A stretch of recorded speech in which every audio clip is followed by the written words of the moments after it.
Pois acá andamos na ría de Vigo serventando fala cos nosos 21 días co galego e máis. Días que agardamos que no mes de febreiro sexan 28 e no de marzo 31, no de abril 30 e así todos os meses, ano tras ano, ata completar uns maravillosos 365 días en galego. Este obxectivo, que parece moi difícil de acadar, significaría recuperar o que para os nosos avós e avoas sería cotián. É importante que saibades que estamos en San Miguel de Oia, unha parroquia situada a uns 11 km do centro da cidade. Co paso do tempo, debido á presión urbanística, a cidade foi nos comendo. Estes terreos deron paso a construcións de máis casas e a chegada de novos habitantes que viñeron compartir as súas vidas con nós. Estamos a desenvolver un proxecto alrededor da agricultura tentando tomar conciencia de que foi a significaba a nosa cultura popular. E así en todas as aulas imos desenvolver diferentes actividades que tengan que ver co traballo do campo. Poderíamos explicárvolo nós, pero pensamos que sería mellor que explicar aos compañeros e compañeras da escola. No cole queremos facer un proxecto de agricultura. Outra vez a plantar peixes e tomates. Non, iso xa fan outros. Nós, aínda que pequenas, queremos aprenderlo todo sobre as plantas aromáticas. Como remate do traballo, teremos o reto de converter este espazo nun xardín de plantas aromáticas. Está ben, pero ti sabes que aquí moi preto da escola se celebra a Romaría dos Linares. Hai moitos anos nas bolas do Bo cultivamos o liño e entón nós este ano queremos ver a facelo no colexio. Queremos saber como se preparaba o liño e para que se usaba o liño. Todo sobre o liño.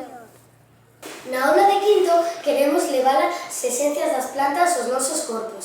Coa axuda de María, a nai da nosa compañera Josefina, imos facer cremas corporais con esencias de lavanda, loureiro e outras plantas que se nos vayan ocorrendo.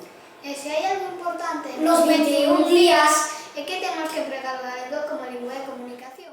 Sabedes que hai plantas que en determinadas épocas do ano Cobran unha especial relevancia na nosa cultura popular?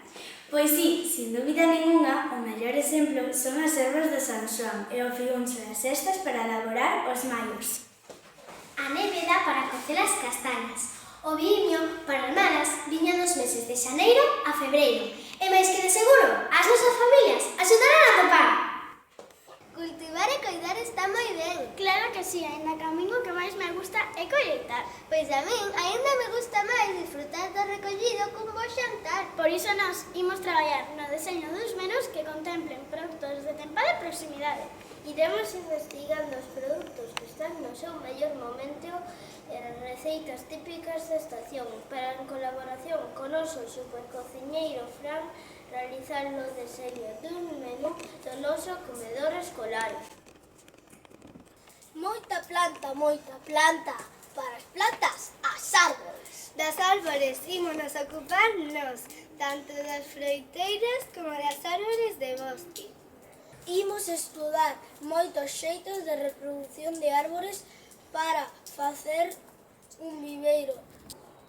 Coas plantas óptimas faremos unha repartición entre as familias e as comunidades de Montes, de San Miguel e de Saiáns.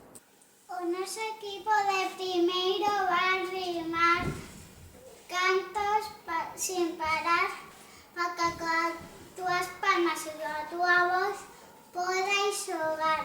Así o galego non podemos esquecer, porque desde pequenos imos falar e dar boa no noso fogar. Coa nosa nai e co noso pai, coa tía e co tío, coa boa e coa avó, falalo co veciño e coa veciña.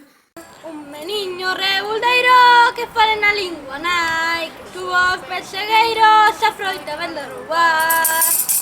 La sementaré, lo vino de clarear, el canto como merece un menino, un bello y un cantar. Sementaré, lo vino de clarear, el canto como merece un menino,